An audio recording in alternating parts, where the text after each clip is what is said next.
Guys, welcome to the show.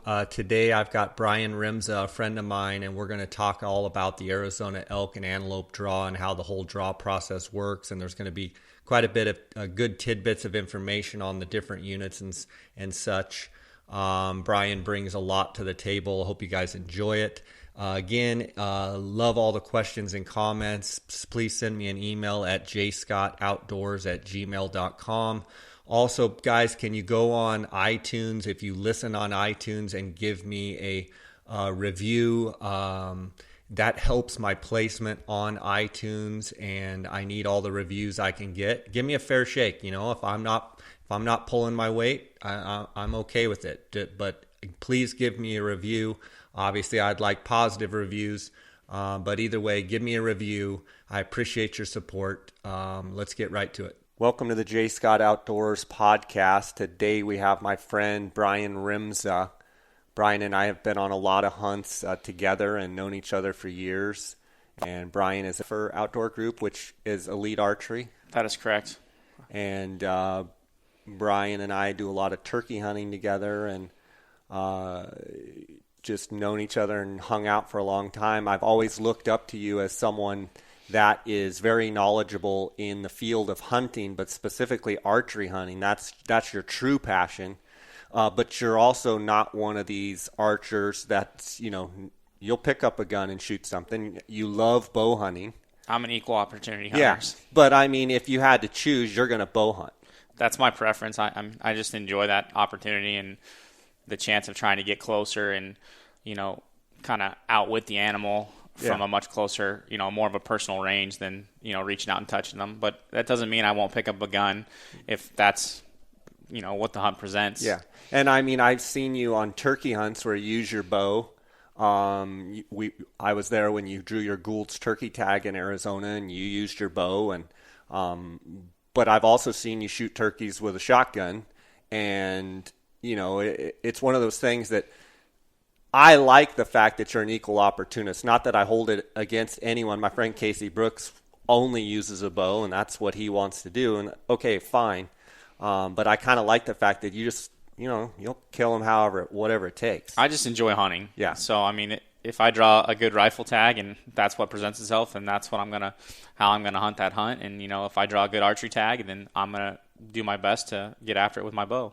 I think the only thing with Rimsza it's just it just deep down inside, it just makes me cringe with Rimsza that it's one of those things you just can't figure out. You don't understand how someone could go to the University of Arizona. You had to go there right at the beginning, didn't you?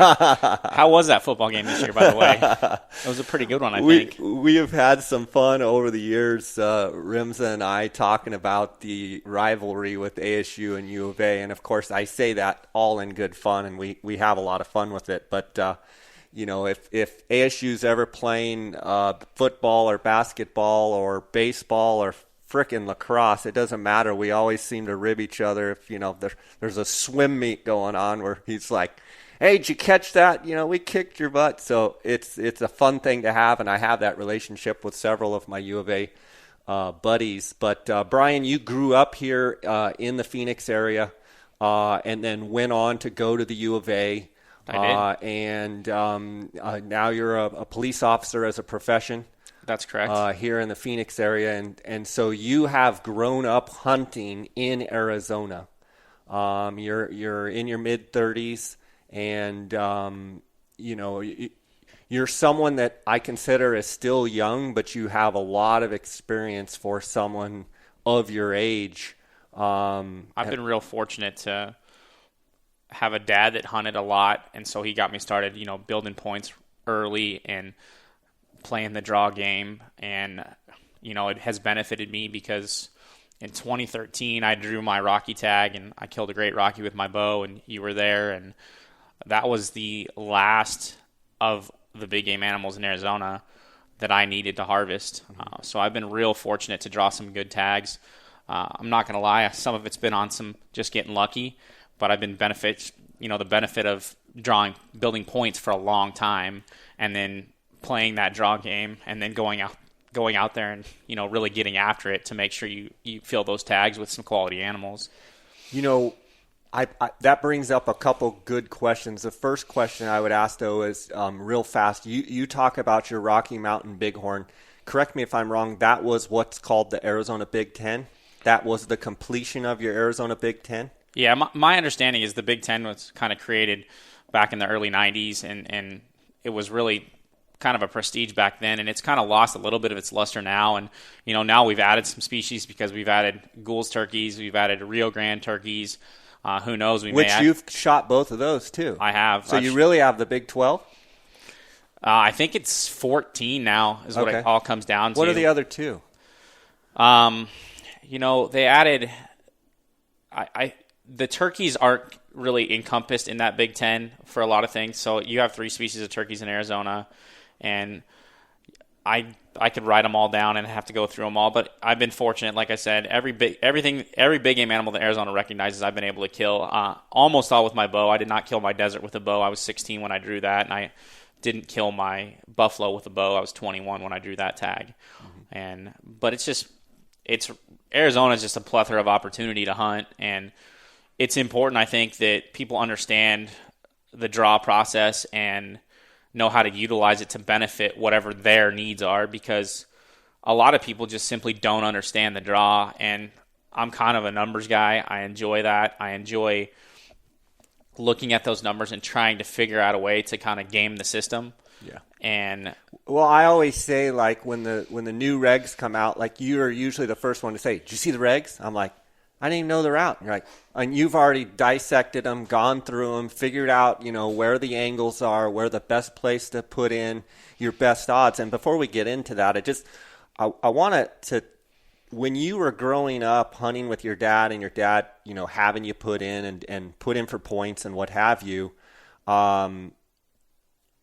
you also applied for tags that you could draw. You weren't one of these kids that their dads put them in and you only put in for Unit 9 for elk or 10 for elk or Unit 1 for elk.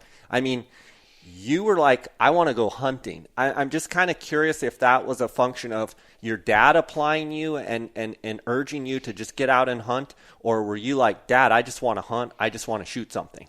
Well, my dad, never got into really trying to harvest the big animal until well into his hunting career, and more that's a push from me than it is a push from him. So, meaning he just liked to hunt just like you do now, and he just wanted to go and shoot, and he was happy shooting whatever. That's what it was about. I mean, I've never put in. I don't think I've ever put in for Unit 9 for elk. I don't think I've ever put in for Unit 10 for elk. When I grew up, I put in for, it was 4A bull first choice, 4A cow second choice, and we would draw tags almost every year. And typically we draw a bull tag, then a cow tag, and then a bull tag. And I killed my first elk with a bow when I was 12, killed my first bull with a bow when I was 13, and it was just a product of that's how my dad had me put in. We were always putting in for 4A, which was a substandard unit compared to a 9 or a 10 or a 3C or 1. And so I got the benefit of that experience. I got to hunt. I've killed 13 elk with my bow now. My dad's killed, I think, 35 elk with a bow.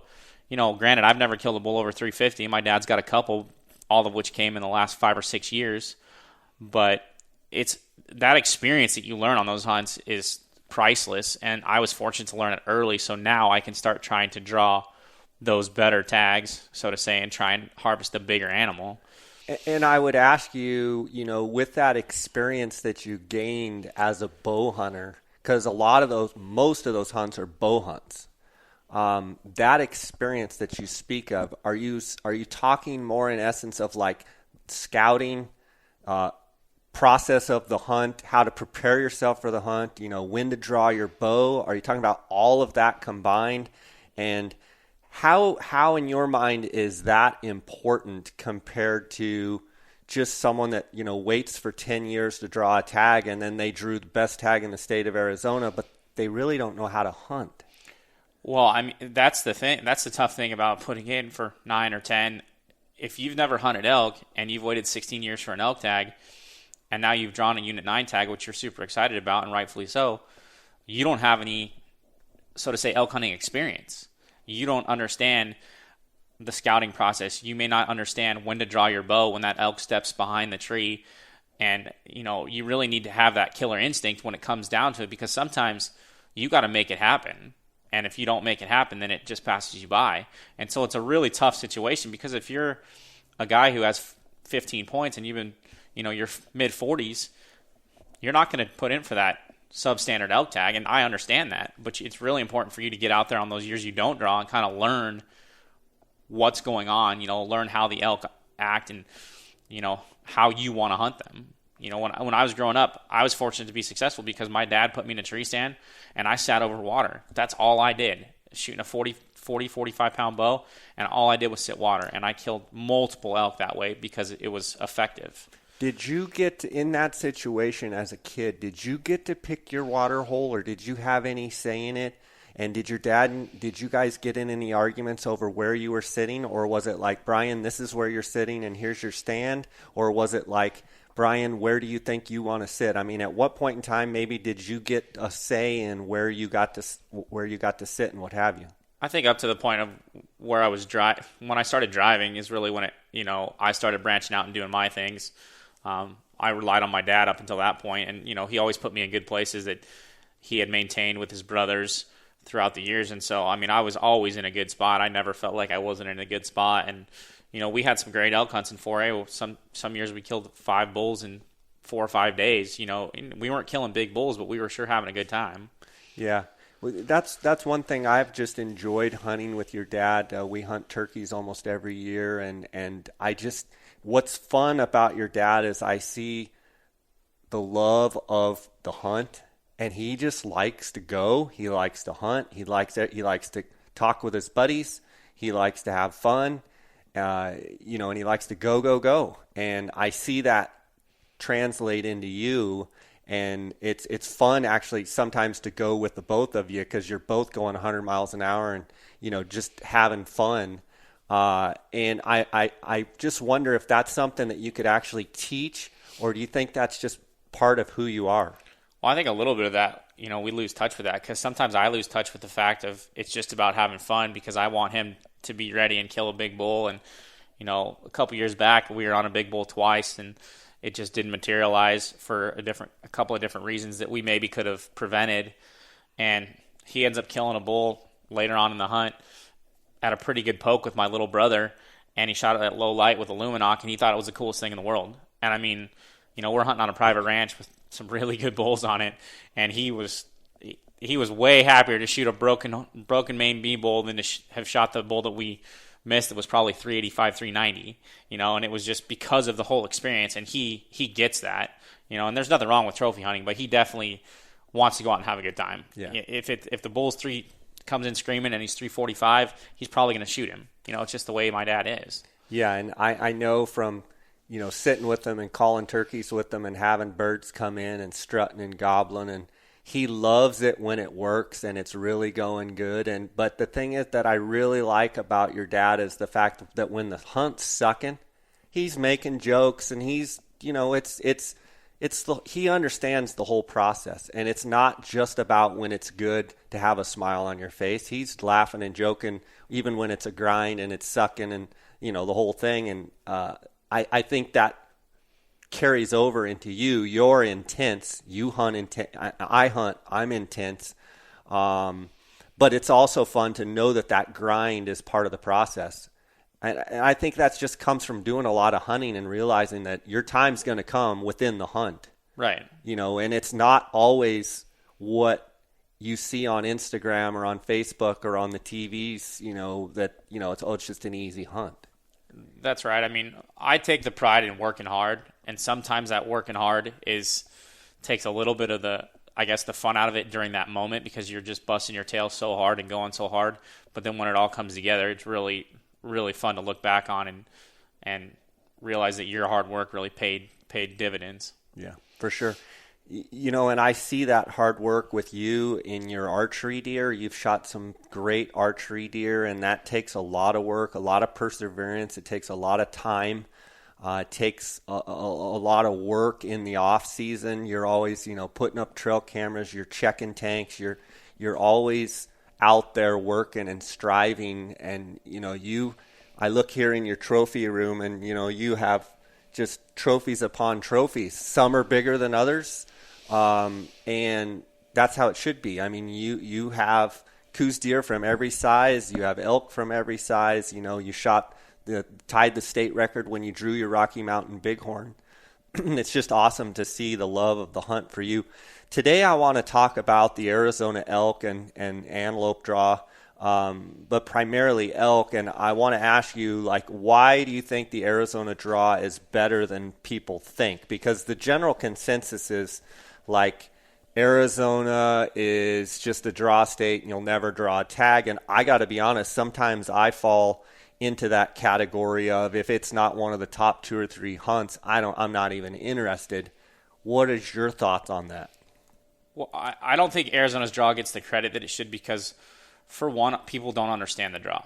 If you don't understand the draw and how it works, then it's hard to appreciate what it is. The other thing is if you don't apply in other states, specifically Western states, then you really don't understand how good we have it. The fact of the matter is with Arizona's draw is that every year, every person who applies, whether you're a resident or a non-resident, has a chance to draw.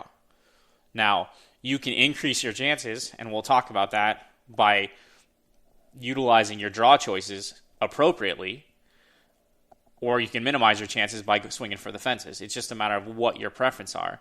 But there are states like Utah and Colorado that, you know, I have 17 bonus points for elk in Colorado, and I can't draw the top 3 units at all because it's a preference point system, right? Right. Explain the difference between, like, a preference point system and a bonus point system. I'm not 100 in general terms, 100% specific, but the deal is with Colorado is if you don't have the max points, you're not drawing the tag. Like, if you don't have 17, if this unit, say 61, takes 17 points, if you don't have 17, you have no chance to draw. Zero. Right. None.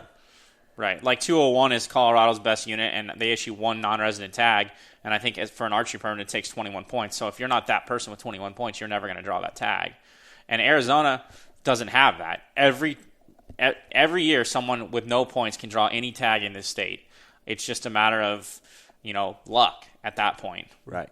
So, and now with the change that's been made, well, I want to make one more point before we talk about the change that's been made, that Arizona made this last year.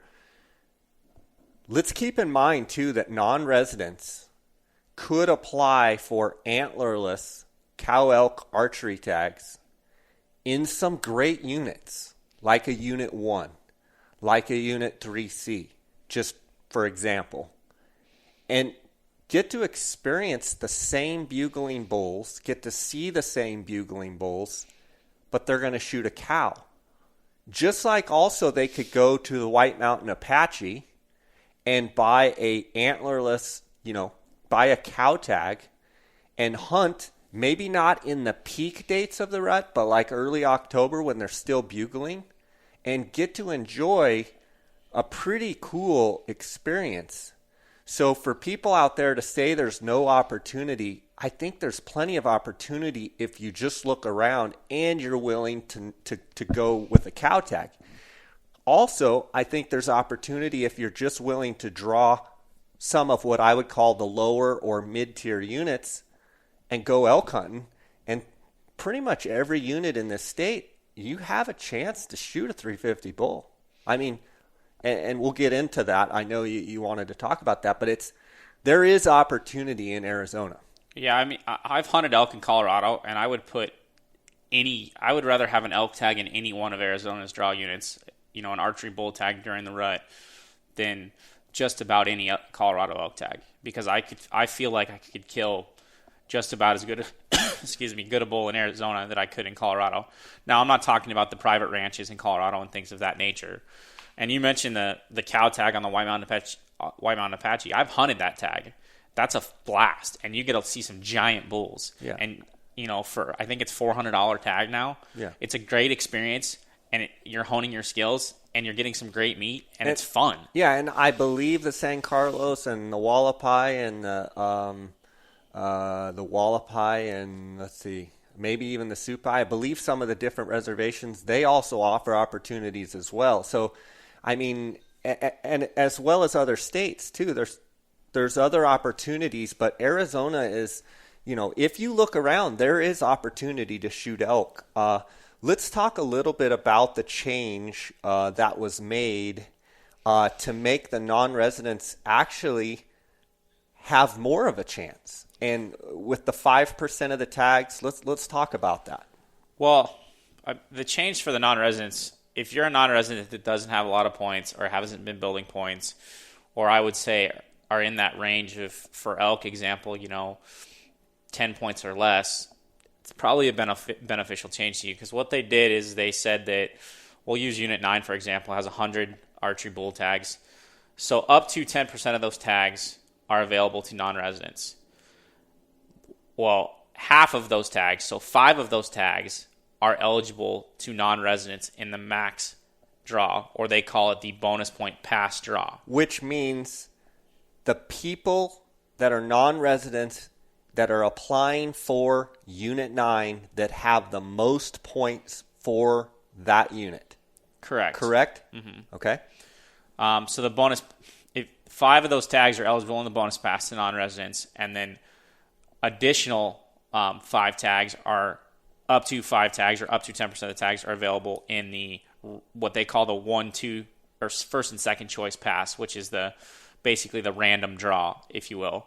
And so where that benefits non-residents is, before this went into effect, typically almost all 10 tags for non-residents in Unit 9 would go to people with at or near maximum bonus points, which is typically, I believe this year, it's 17 or 18 points.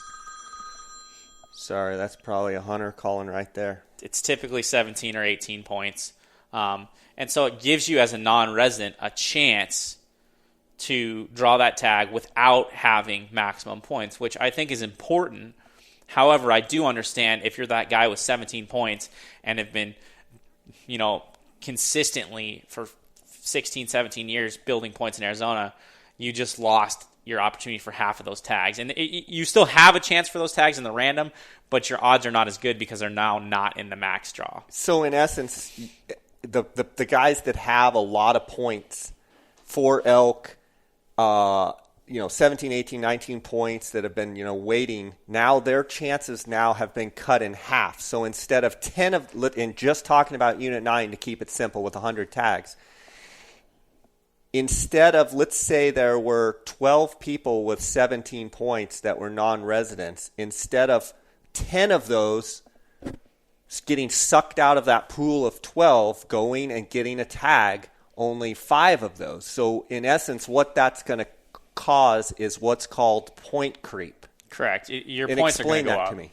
I mean, the deal with the bonus point system is that if 17 points, we'll say, is max for Unit 9 right now, if there are 20 people that have them and only 5 tags can go to those people, then you're only going to go down to 15 people, as opposed to in years past you might go down, typically would go down 10, so you cut that number in half. Right. Now, those other people with 17 points do have the chance to still draw the tag in the random draw, but the odds are much more difficult because they're competing against every non-resident as opposed to just those people with max points. Right, but let's also take the flip side of the guy that has, let's say, the 17 points, and let's say he does get in the 5% and he draws his tag next year.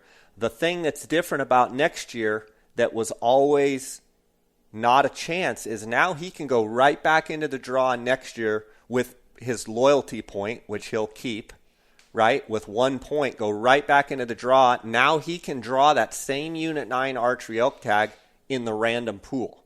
Because he can be up to 5 non-residents can draw in that random pool. Up to. Yeah. It doesn't mean any will draw. Maybe none will, but up to 5 can. Yeah, you have to understand, as a non-resident, up to 10% of the tags can go to non-residents. Correct. So it's up to. It's not a guarantee. It's just a matter of whether you get pulled out of that. Now, when I look at that too, I look at it from a resident standpoint. It's actually better for us residents because now the residents actually have more of a chance to draw than they did before. Can you explain that? Well, obviously, if only 5% of the 5 tags for Unit 9 are going to non-residents with max points, whereas before it could be 10, that gives you an extra 5 tags for residents in the max draw. Right.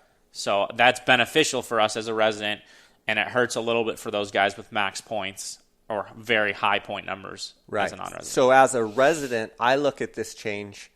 I do have a lot of buddies that have a lot of points, and they're crying the blues. But what I say is, listen, for the first time in Arizona history, where you draw your let's just use Unit 9, and you draw, let's quote unquote, the best tag in Arizona, the very next year you could draw it again, and you could draw it again the next year, and you could draw it again the next year. It probably won't happen, but I'll bet you in the next 5 years we're going to hear of a case where someone draws one of these great tags 2 or 3 years in a row. Sure. And I mean, the Game and Fish really had to do that, because what's the benefit to a non-resident putting in for Arizona if they can't draw the best tags? Right. I mean, you have to give them a chance to draw those tags. And I don't have the actual total tag applicants to see how much it went up. But I would venture to bet that the non-resident applications went up, because before I would talk to people on the phone and they would say, I've never applied in Arizona, but I don't even see how I even have a chance because I'll never catch up because there's so many people in front of me. I've got to think the tag numbers for non-residents increased, I would think 30 or 40 or maybe even 50%. You would definitely think that it's definitely going to increase it, because it's going to give people a chance. And maybe 50% is too much. Maybe 25, 30%, I'll bet you, is what the total tag applicants. Right. So I think the change is good. I think the only people that don't like the change are the people that are, have a ton of points, and I get it. But I think for the overall system, I think Arizona has one of the best draw systems out there. I would agree with you on that. While we're talking about it, and you've already done it a little bit, explain the draw the best way you can, kind of in layman's terms. I think it's really important for people to understand this part of this podcast, for that matter, because understanding the draw will help you be more successful in the draw. So Arizona conducts basically 3 phases of the draw. The very first part of the draw that's done, they call it the bonus point pass draw. And that's basically where they look at your first and second choice, and they're issuing tags to the 20% of people with max points. So they only look at your first and second choice, and they only look to see if you have max points for that unit. If you're not... You said something there that needs to be clarified. For that unit. Correct. Where it's different than sheep, where they're looking at the total species. Right. You're talking the max points for that unit. That is correct. Okay, go ahead. And so that's the first part of the draw. And where this kind of comes into play is that if you're a guy who's been building points and you're a resident, and say you have 12 points, and you decide, you know what, man, I really want that Unit 9 tag, so I'm going to put Unit 9 first choice. But then second choice, I'm going to go down and I'm going to put a Unit 8 in. What people don't understand is that 12 points is not enough to guarantee you a Unit 9 tag.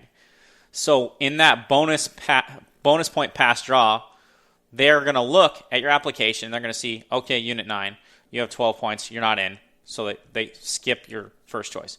Then they go to your second choice, and they say, oh, you put Unit 8. Well, look, you got 12 points. That's enough for a resident to draw the tag because it only takes 10. So here's your Unit 8 tag. And where that's important to understand is that, yes, you put Unit 9 as your first choice, but you never had a chance to draw it. Brian, I go over this probably 5 to 7 times a year with non-residents, and they don't quite understand. They say, well, I swung for the fence with the Unit 9 tag, but I also put in for a 7 West as my second, and I had 16 points.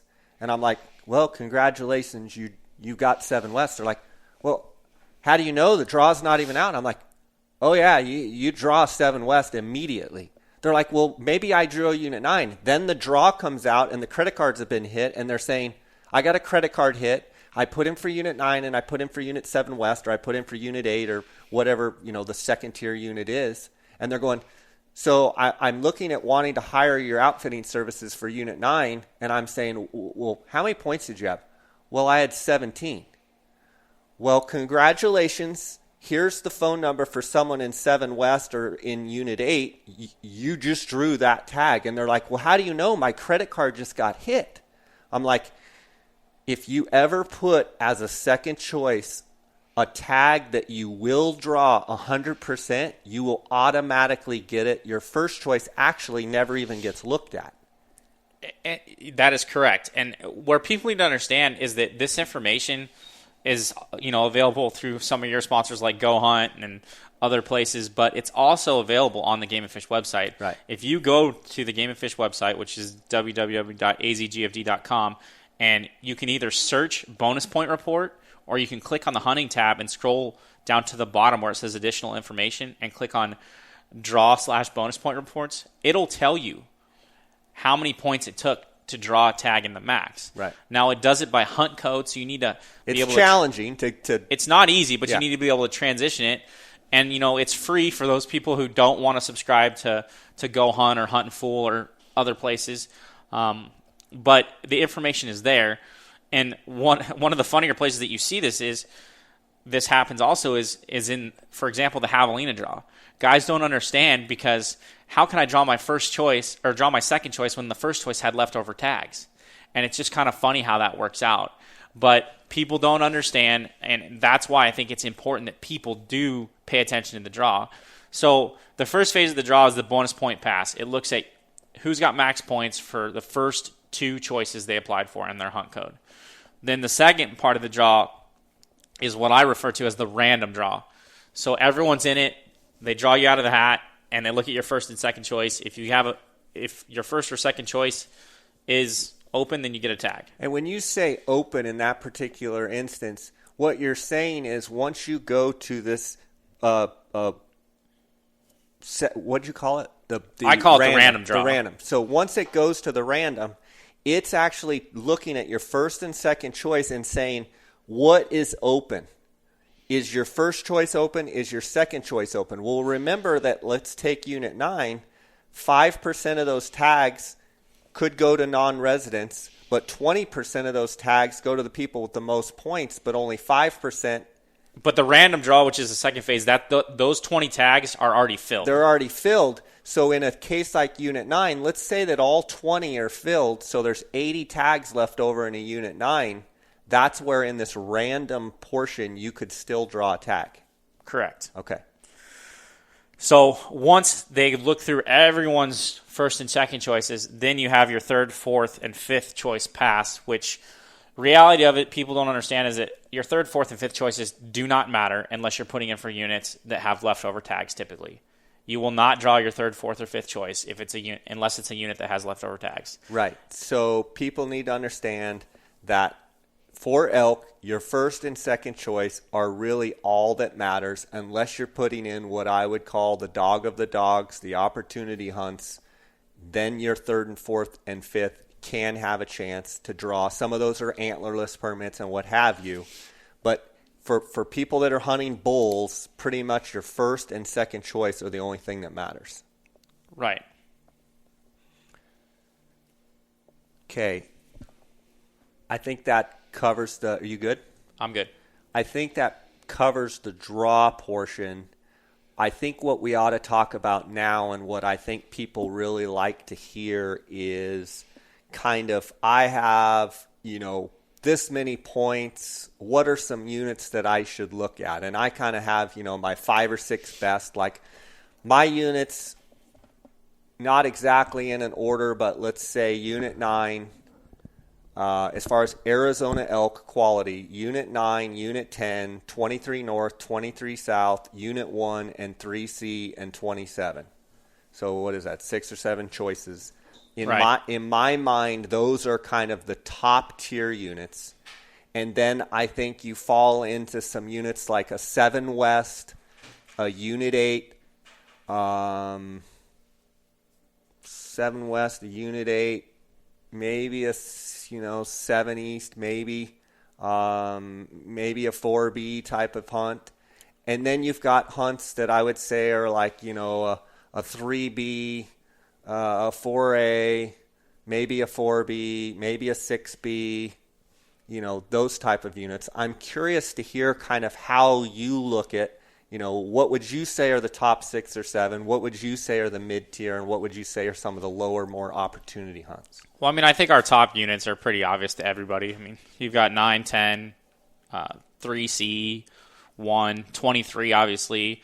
But with the draw change in 23 for non-residents, there's no non-resident tag anymore. There's no guaranteed non-resident tag, right? There's nothing. There's no guaranteed tag in the max pool or anything like that. It's basically just a random tag at that point. So, I mean, it kind of hurts you as a non-resident because even though you have a ton of points, you're not guaranteed that tag because you're just in the random draw. Yeah, I got a call the other day from a guy with 19 points, non-resident. He's like, I'm going to go ahead and draw my 23 tag. And I said, how are you going to do that? So I got 19 points. I said, it's under 20 tags. So the change is anything under 20 tags. It's completely random. So there can be one non-resident in that 23 North, 23 South, or there can be no resident and completely filled with 15 residents. Right, because the non-resident has to draw in the random. And yes, your draw number may be higher, but you're in the random pool. Right. So I think that's something that with the change, people need to understand that, honestly, 23 North, 23 South being probably as far as quality hunts and quality bulls, it's almost getting out of touch for non-residents on one hand. But on the other hand, it's like you have 0 points, put in for a 23 North or 23 South. You could just draw it on a random whim. Right. Like why not swing for the fence on that particular hunt? If you're, on that deal, you could actually draw it. Right. And I think that depending on who you are, if you're a non-resident who hunts elk all over the state and you want to swing for the fences because you are able to hunt elk in great states that provide great hunting, then I think you're good for it. But if you're just a non-resident who wants to hunt elk in Arizona, I think that you kind of got to have a system to it. And for me, if you're 7 points or less, then you need to be putting in for the 3Bs, the 4B, 6A, 7 East, because those tags are drawable to non-residents, 3-4 years if you get lucky. You had a friend, I think Michael Parks, didn't he kill a giant bull with you in 23 and then 3 years later drew a 4B tag, right? Yeah. I mean, so it can happen, and with the new, the new system, the way it's set up, it can, it can happen. I mean, and you could draw 2 or 3 years in a row. Quite honestly, you could draw 4A, 4B, and come for 3 years, or 6B or 3B. Right. And it can happen where So for non-residents, I think their opportunity is actually better. Yeah, I would agree, and I think So we're talking on that tier thing. If you're 7 or less, those units I said, if you get into that 8 to 10 is when you got to start to evaluate it again. And I think you're looking at 4A, 5A, 5B South. And then when you get over 11 to like 15, I mean, you're looking at your 7 West and your 8s. And then it really nowadays, for a non-resident, it's taking 16 plus points to draw 9, 10, 1, or 3C. And each hunt provides, a totally different opportunity. Unit 1's got 300 bull tags this year. That's a lot of permits. Yeah. And if you've been waiting for 16 years, do you want to compete with that? Yeah. As opposed to 3C has, I think, 150 or 100. 125, I think. Yeah, so, I mean, you got to figure out what you want to do and how you want to play it. I definitely think you bring up a good point with that. When you're looking at where you want to draw, you need to give yourself the best opportunities to draw, but then you also need to look at how many other people are going to be hunting at the same time, whether it be bull or cow. Some of these hunts have bull tags, some of them have cow tags, some of them just have bull tags, and look at your total number of people hunting, because like a Unit 1, in my mind, would be the best unit in the state of Arizona if they would take it to 150 bull tags and no cow tags. It'd be the best archery hunt in the state because of the geography, because of the topography, because of the amount of elk, because of where it is. It's, probably our most beautiful elk country, but there's 300 people in there. So you're plus cow tags. So you're dealing with a situation where quality of hunt, and yes, you may have some big bulls and, some really nice, 350 plus bulls, but you also have 1 million people camping, and you also have 1 jillion people running around in the woods. So numbers of people, I think, weigh into what you should choose or what you should look at choosing? I think it's just an expectation. You have to have the right expectations. You could go to Unit 1 and it has 300 people, but you could put in for Unit 9 that has 100 permits. But typically when you draw a Unit 9 tag, it's a big production. Yeah, there's so 7 every people. hunter is going to have 5 guys helping him. Yeah. So what are the number? If that's the case, then you're going to have 500, 400 or 500 people in the field. Right. So it's just it is, these tags are so hard to come by that people want to give them their all, and they should. And so you just have to understand what you're going to get into and understand those expectations. Whereas you draw a 5A, 4A, 5B South tag, you're not going to have a lot of outfitter pressure. You're going to be hunting with just your average Joe guys that wants to draw and go hunt elk. And so it just depends on what you want to do. I mean, if you want the biggest bull, you know where you need to put in for, and you know what it's going to take, and you know what you're going to deal with. Yeah. But, it's like the strip. You've been on the strip deer hunts. I've been on the strip deer hunts. You wait this whole long time to go on this deer hunt, and there is a ton of people in a super remote area. Yeah. It's incredible the amount of people you run into and the people you see. And if you went to the strip any other time, 11 months out of the year, there's nobody's there. You could break down and not have someone come for weeks. Yep, maybe months. You go there during the 2 weeks of the rifle hunt or the month of the archery hunt, and it is a zoo. You could you could put a lemonade stand up and make money. Definitely. So or hot dogs. It's actually a pretty good idea. Probably a shower stand would probably be the most beneficial, especially on that August time. Yeah, you probably could sell showers. Let's talk real fast about, you've hunted here in Arizona your whole life. Let's talk a little bit about expectations. I've said on several of these podcast episodes lately that, Arizona's quality has slipped. There was a push a few years ago to go more towards opportunity. Curious what your take is on what you've seen. You had an elk tag 2 years ago, and just overall theme, and you've got a lot of friends that live here and hunt elk. What's your thoughts on non-resident, expectations? What should they be thinking? I really think you have to come into it reasonably. I mean, everyone thinks you draw a Unit 9 tag, you're going to shoot a 400-inch bull.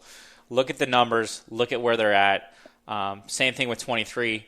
Arguably one of the best hunters in the country, along with his nephew, had a 23 South tag last year. They did not kill giant bulls just because it wasn't there. And it wasn't because of lack of effort, and it wasn't because they didn't spend enough time in there. Arguably they spent more time and worked harder than 99.9% of hunters out there, and it just didn't come together. So you have to have reasonable expectations of what you're getting into. Just because you draw an Arizona tag does not mean you're going to kill a 400-inch bull, and it will impact your hunt. If you go into a hunt thinking, I want a 400 or nothing, you're probably going to go home disappointed. You're going to be frustrated. I think if you're hunting 9, 10, 1, 3C, I think you're hard-pressed unless you know of something secretive, not to shoot a bull that's 360, 365 if he comes in. If you have those on the wall, fine. Pass that up and work for something better. Can you kill a 400? Absolutely.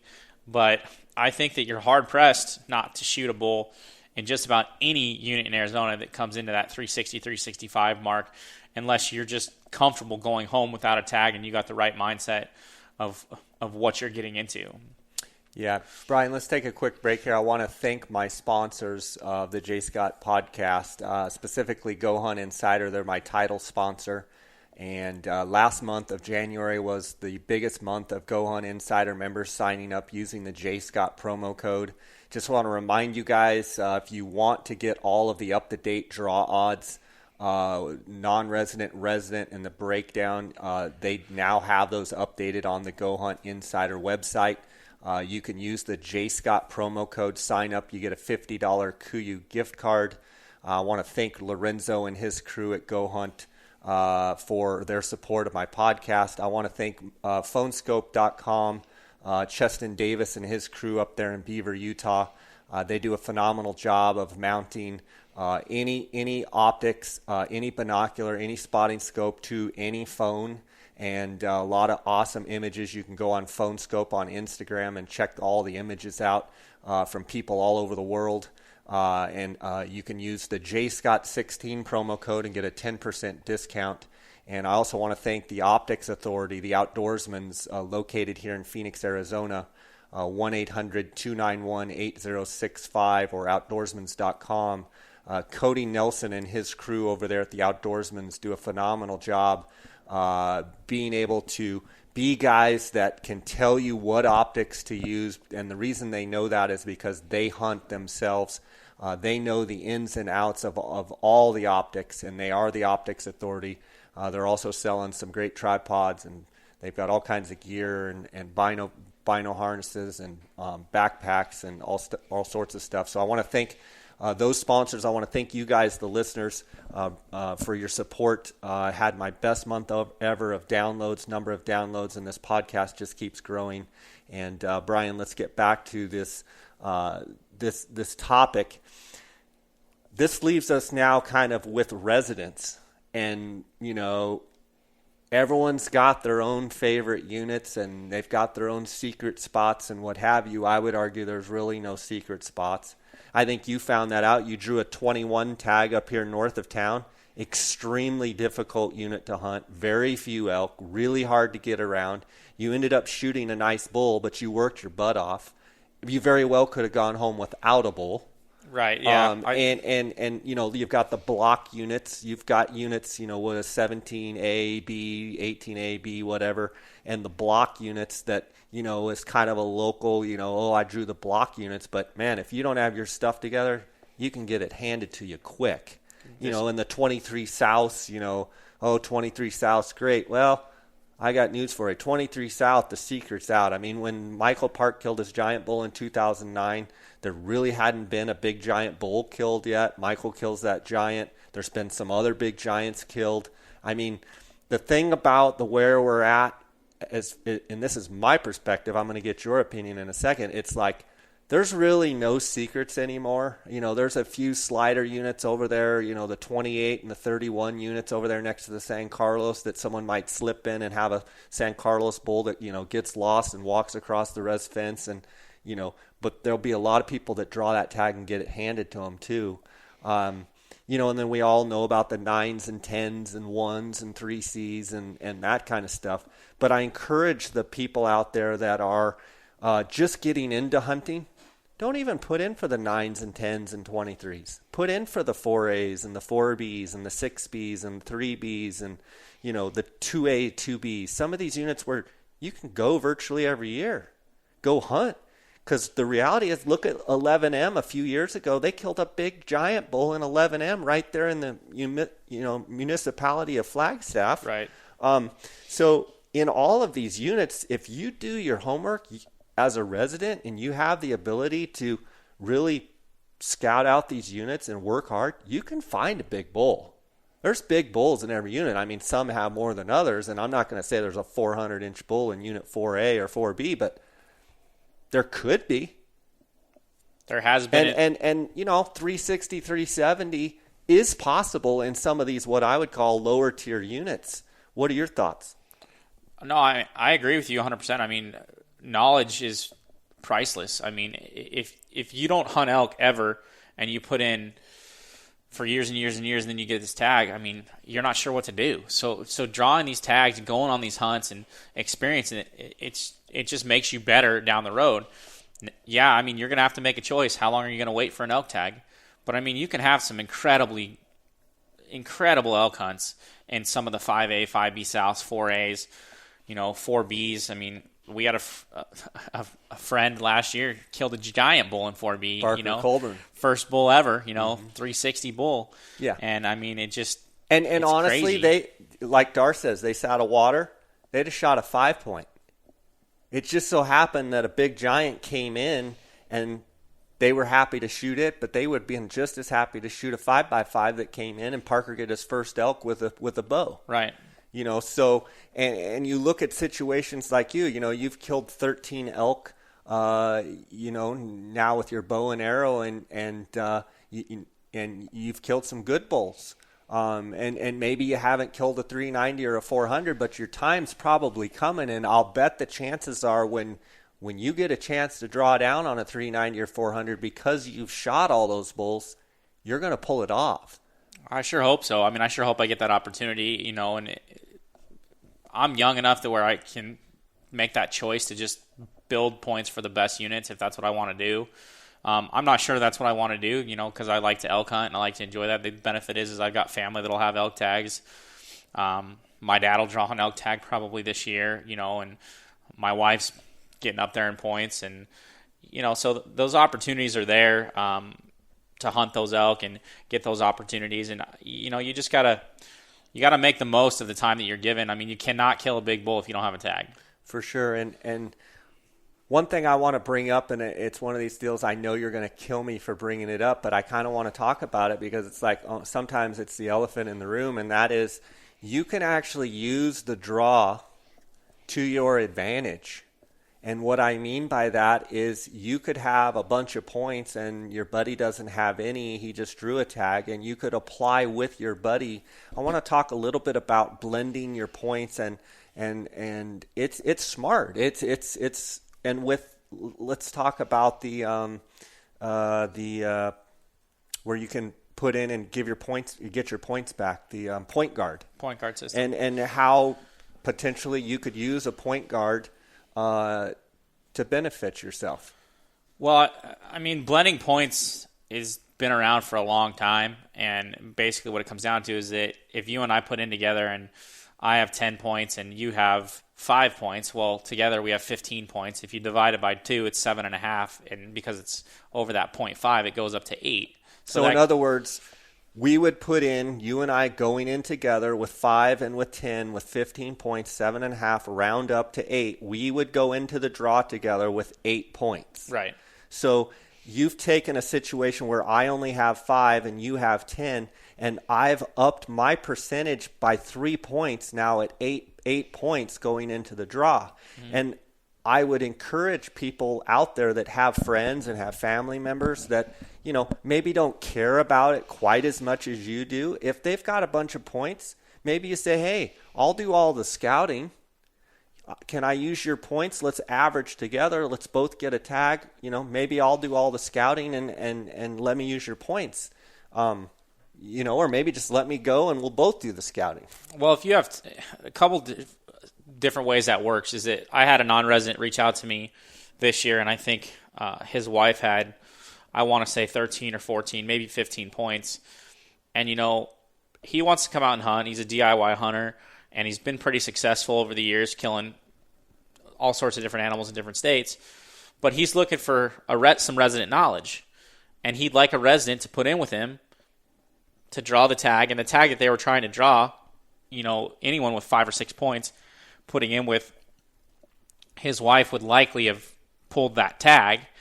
And, he's looking for resident knowledge. So as a resident, if that's a hunt you like to hunt and this guy wants some help, you do the scouting, you show him where to camp, you go in there and bust your tail and help him for 4 or 5 days. But in the return, you get an elk tag that you may have had to wait 5 or 6 more years to get. So, I mean, there's some benefits there for those non-residents who sort of don't want to hire a guide, don't want to spend, the guides these days, it's $4,500 to $10,000 for an archery elk hunt, depending on what you're getting. And someone may not want to spend that. And so, I have a good friend who's a non-resident from Minnesota who wants to hunt elk out here. And he just wants to shoot a nice 6-point bull. And he's got, I think, 12 or 13, maybe 14 points now. And here in a year or two, we're going to put in together and probably draw a 5B South tag or draw a 4A tag. Units that I know well. We'll go have a great hunt. You'll put in the legwork. And he needs my homegrown knowledge to help him. And I don't mind. I want to go hunt elk. I want to go shoot a bull. So I'll find the best bull I can find, and I'll kill it, and we'll get him on a bull, and it'll be a good experience. But, I mean, don't overlook that if you're someone with a lot of points who doesn't have tremendous amount of knowledge of the area or elk hunting, and you find someone who you're comfortable with, who you trust, because that's important, is you don't want the person just to bail on you.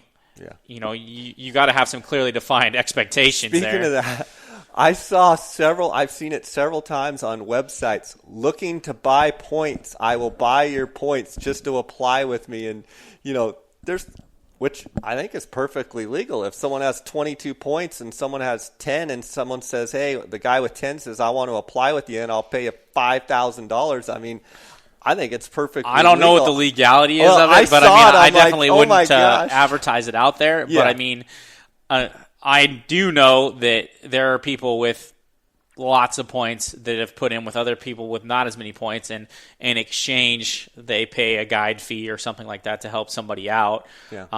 And I don't know the legality of all of it. I don't really care, but it's a good point. There's a benefit to it for everybody. Tell me what point guard is and how you could see that being a benefit to someone also. Well, I mean, the point guard system is a benefit because you spend $5, and then if something happens, God forbid, something happens where you can't go on a hunt, you change jobs, it just doesn't work out. Injury, health, all sorts of different reasons. You can turn that tag back in is up until the date the hunt starts. Now you lose your tag fee, but you get to keep your bonus points, plus you gain that one bonus point that you would have had for that draw. So for $5, it's a no-brainer. But you can only do it one time. You can do it one time, basically per draw cycle. So what happens is if you do it for elk once, the next time you draw that elk tag, you have to go, and your points are going to 0. And then once you draw that elk tag and you go on that hunt, then you get to use that point guard again once you've started building points again. Right. So you can only do it once. You can't do it more than once back-to-back type situation. Right. And, the benefit to that is, there are those situations where people out there, things come up and they can't. Maybe you draw another tag in another state or something. Right. Anything. It doesn't matter. Whatever it is, you don't have to prove any. It's just you can turn your tag back in as long as you turn it back in the day before the hunt. Correct. It has to be before the hunt starts. You give your tag back. Mm-hmm. And I think it's a great change. I'm glad they did it. I think it's a good change. The other way that it benefits you is that if you have. Say you have a son, and you have 20 points for elk, and your son only has 5, and he wants to archery elk hunt. You can put in with your son, help him draw that tag. So you would have 20 and you'd have 5, so that'd be 25. That's 12 and a half. It would average up to 13. You could draw a tag. You could draw just about almost any tag in the state as a resident, minus the top 4 or 5 units. You get your son a tag. You can turn your tag back in because, say, you don't want to hunt that substandard unit. Use your point guard, turn your tag back in, gain a bonus point, and go right back in with just like as if you applied with the point. And then you helped your son draw a tag, and he gets to experience a hunt that may have taken him another, 7-8 years to draw. Yeah. There's one more thing, and then I want to have your final thoughts. There's some organizations out there that, if for whatever reason you can't use your tag and you didn't buy the point guard system and you want to donate your tag, there are several good organizations out there. And we have had people we know that have been on the receiving end of those tags. There's Outdoor Experience for All, Eddie Corona. That's the one I'm most familiar with. We've donated, I think, 2 or 3 tags to Eddie, one of which was a 13B strip tag, and a young girl with cystic fibrosis who's a good friend of both of ours got to go on that hunt and have a great experience and killed a great buck. Yeah. And, just being able to provide some experiences that they may not otherwise have. Yeah. It's a great opportunity. And, there's one thing, one of the things that I wish that Arizona Game and Fish would do, and this is up for, big debate, and I'm sure people would argue with me, but I want to see if the grandpas put in for 27 years or longer than they had bonus points, but he's only got whatever max is this year, 26, 27 for sheep or whatever, and applied, and he passes away. I would love to see them be able to say those points pass to someone, my son or my grandson. I think that would be a really cool deal to have grandpa's points or dad's points and go on a hunt and shoot a bighorn sheep or shoot something on grandpa's points. For someone to commit to the state of Arizona that long and have that many points, I think that would be a really cool thing. And what I'd like to see, it's similar to that, not quite the same as that, but I think it would eliminate that type of opportunity from occurring, is I'd like to see him give 50% of the tags to the max bonus point holders. Because there's no reason that a guy who's been putting in for 25, 27 years shouldn't get his chance to draw his tag.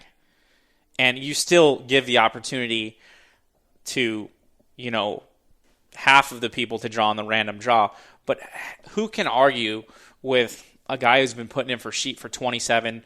I mean, Randy Spray, I just took on his sheep hunt in 6A. He had max points, which I think was 26, 27 at the time, and he had been putting in for 43 years. Yeah. Who can argue that a guy like Randy or George Richardson, for example, Corky's dad, has been putting in, and great hunting family's been putting in for still hasn't drawn his tag. Right.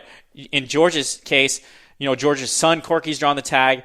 George's Corky's son drew the tag last year. Grandson of George. Grandson. His granddaughter, Corky's daughter, drew a tag. Corky's wife's drawn a tag. I mean, who can argue that George or people who've been putting in for all that time don't deserve that tag? Well, I almost think they ought to set aside a few tags for the old timers that have been putting in for a long time and be like, you know what, you've supported our state. There's, whatever it is, 5 tags a year or something that they just get their tag. If you have over 25 points, you're automatically put in that, and it's a special. That'd be cool. Yeah, I mean, the people are going to send me emails and hate mail. Don't be taking our tags. It's like, come on. I just think that I think that all those things are good ideas, but I think the simplest way is it's a simple formula in the draw to change it from giving 20% of the tags to 50% of the tags, and give these people or 30%. Tags. Maybe it bump it up to 30 or 40 or sure. But see, what the benefit to that we haven't talked about yet is that my kids are putting in right now. And arguably, if my kids continually put in every year, they will not likely ever be able to have max points for animals like sheep or animals like because there's buffalo. Too many in between that haven't drawn. Well, because we point creep. We talked about it before, and it doesn't go away. And so I think by upping the percentage of tags to go to max point holders, it's a twofold benefit. You benefit the guy who's been putting them for years, but you also benefit the brand new hunter who's just starting out and give him a chance, just a chance to get some of those better tags. Now, it's not going to happen right away, but I just don't see an issue with that. Another thing that I think would be a beneficial change is, we have the tag transfer where, you as a parent or a grandparent, you can transfer a tag to your son or daughter, your grandson or your granddaughter. Well, what about if I drew a tag and my dad was 60 or whatever the age is you wanted to set? Why can't I give that tag to my dad? Yeah, I love that. Because if my dad's 65 or 70 years old and I know he's on the downhill slide or he's having trouble getting around and I draw that sheep tag or I draw that elk Buffalo tag in Unit 9, why can't I give it to him? Yeah. I mean, I never thought of that, but that's actually, I think that would be pretty cool. Why doesn't it work both ways, where if a grandson wanted to give it to his grandpa and say, here's your tag, Grandpa, why couldn't that? That would be cool. Well, I mean, I think you have to set an age limit, and I think 60 is reasonable, 65, because, you don't want people signing tags over to the younger generation. But these guys, they've been doing it. Why can't we do that for them? That would be cool. I don't think you're going to see much change in the amount of people that are going to transfer tags over because the guy who drew the tag is still losing their points. Right. It's still just that tag. It's not like he's just choosing where that tag can go. Right. And, I mean, I just don't see an issue with that. That would be neat. Yeah, and, the last thing I think that they could do to make it a little different is that if you draw your third, fourth, or fifth choice, just let them keep their bonus points because those are tags that nobody really wanted, and it saves the Game and Fish from having to do a secondary draw. Because right now, if there's leftover tags, everyone's got to mail in applications. The Game and Fish has to go through all those applications, and they have to say, okay, this tag's, this hunt's full, and they have to pay for the postage to send you that check back in the mail. If you put in for third, fourth, or fifth choice and you draw those, there are other states that do it. You don't use your points. Just give them the tag and move on because then you don't have to do a second draw. Yeah. Because that's just more of a headache. But I would really like to see him increase the number of tags that go to max bonus point holders, and then also maybe talk about transferring tags to people that are 60 plus and allowing that to happen, or 65 plus, because I just think it's the right thing to do, and I think that I've got some friends that have lots of points, and their dads love to hunt. And my dad, I'm fortunate to have my dad, and I can tell you right now that if I had enough points and I could transfer a tag to him that he wanted, I would totally do that. Yeah. You know what I mean? Because I have more time to draw that tag again. Makes perfect sense to me. Maybe we'll start a drive for that. I mean, I think there's some room for improvement. Yeah. I like it's the draw. It's a great system, I think, but you bring up some good points. Any other closing thoughts you got there? No. Obviously, the draw deadline's February 14th, so make sure you get your applications in and choose your hunts wisely. Look at the Game and Fish website, understand the draw process. I can't tell you how many people walk up to me and will tell me, I didn't draw unit 1 and I had 17 points, and I look at my phone because I got the stats on my phone and I say, that's funny because nobody put in for unit 1 with 17 points. So know how many bonus points you have, know what you're doing. I'll give you one more plug to the Bow Hunting in Arizona Record Book Committee. I'm the chairman of that committee. We basically maintain an archery hunting record book for Arizona, and our entry fees are $20. If you're a youth and you harvest an animal that qualifies to be entered in our program, the entry fee is free. This program's been going on since 1975. I think it's a good program. It provides a ton of information on where big animals are harvested and some good stories and some good techniques. I'm hoping to get Jay to write an article in the next book that we're going to publish about how to field judge sheep and things like that to provide informative information. But check us out, bowhuntinginarizona.com, and see what we're about. You can like us on Facebook or Instagram, and just check us out. There's a lot of great groups out there. You may not like bow hunting in Arizona, but there's the Arizona Bow Hunters Association. There's all sorts of great organizations, Pope and Young, Boone and Crockett Club, Safari Club, that all support hunting. That's what it comes down to. So we all have a common love for the outdoors. I know you work really hard with bow hunting in Arizona. One question I would have for you is, are the minimums the same as Pope and Young for bow hunting in Arizona, or is every species different as far as minimums and as far as official scores and people getting their stuff scored? Do they have to get it by a Pope and Young or Boone and Crockett score, or can you beat a bow hunting in Arizona score, or bow hunter record book score? How does it work? Bow hunting, if you go to our website, you can find a measure, and it's pretty informative, easy to use. And the website is? It's bowhuntinginarizona.com. Okay. But our minimum scores are similar to Pope and Young. Generally, we have a few scores that are lower. We also recognize javelina, which, for example, Pope and Young doesn't recognize. We recognize turkeys, which Pope and Young doesn't recognize. But we also have some scores that are the same as Pope and Young. But most of our scores are just slightly lower than Pope and Young. But in general, we try to mimic what Pope and Young does because we're both very similar organizations. I mean, Pope and Young's a national level. We're obviously on a state level. And, if you're looking for a Pope and Young measure or a Boone and Crockett measure, it's all listed on our website. They can tell you, you can click on there, it'll give you a phone number and who to contact. If nothing else, you can find me on there, send me an email, and I'll get you in touch with who to contact. You can buy our current record book off the website. It's just a neat program that's been around for a while, and I think it's an important program to have. This last week and a half was pretty rough on bow hunting in Arizona because we lost two of our long-standing members in Mark Vankus and Bill Crum. So, we're looking for some young individuals who would like to get involved and help us out. We're getting ready to try and publish this next book, and it takes a lot of effort to do some things like that, and it's a good program. We're going to do a measuring seminar at the Arizona Bow Hunters Association banquet, which is March 25th. We're going to be there from 3:30 to 6:30 measuring animals. If you want to come by and you have something you want to get measured, it's $20 to enter it into our book. Pope and Young is $35. We'll also have a Boone and Crockett measure on site. All I need you to bring is bring your trophy and bring a field photo if you can, and we'll be able to handle everything else. You'll also need to bring a check or cash if you're going to enter something. But it's a great organization. ABA is a great organization. We're happy to be partnered with them for their banquet. I would encourage you to come to their banquet. It's a lot of fun, a lot of good raffle prizes, and just overall good organization that supports Arizona bow hunters.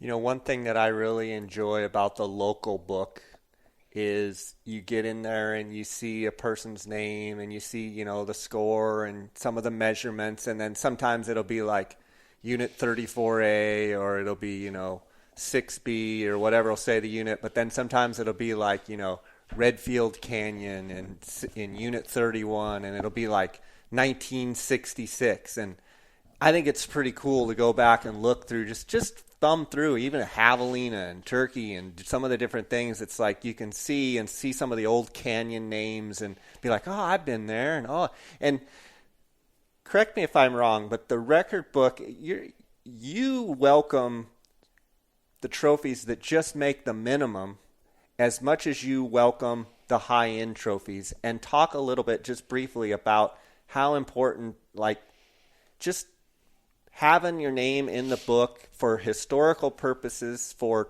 30 years from now purposes, even if it's not a top 50 trophy, it's way down the list, but it's just neat to see, oh, here's Brian Rimsza and he shot, 15 javelina and all these different canyon names and just kind of cool stuff.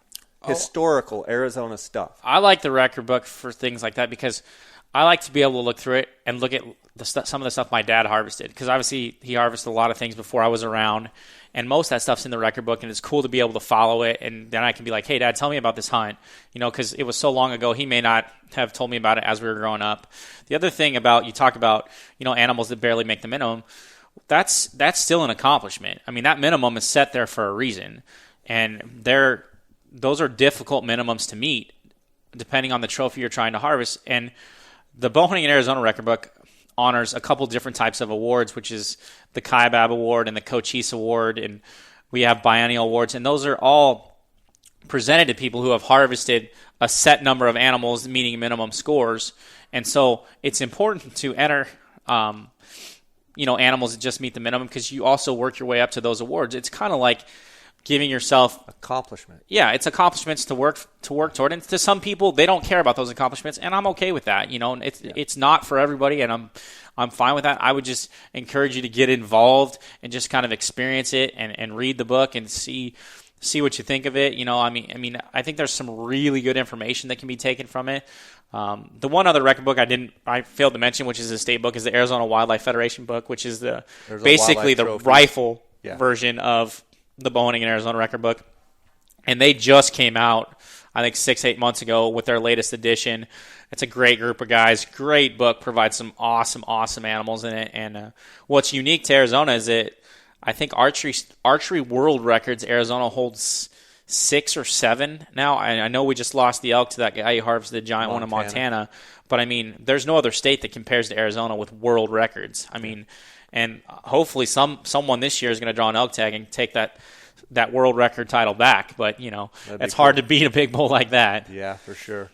For sure. Well, Brian, it's been awesome having you on. Thanks for sharing your great vast bit of knowledge. And it's always great to get your perspective, and commend you on the work that you've done and the work that you're doing with the Bow Hunting in Arizona record book. And you're a great friend, and I think people will really enjoy this podcast. Look forward to some of our turkey hunts this spring, and let's hope we all draw tags. That's right. Hopefully everyone draws a tag. All right, buddy. All right.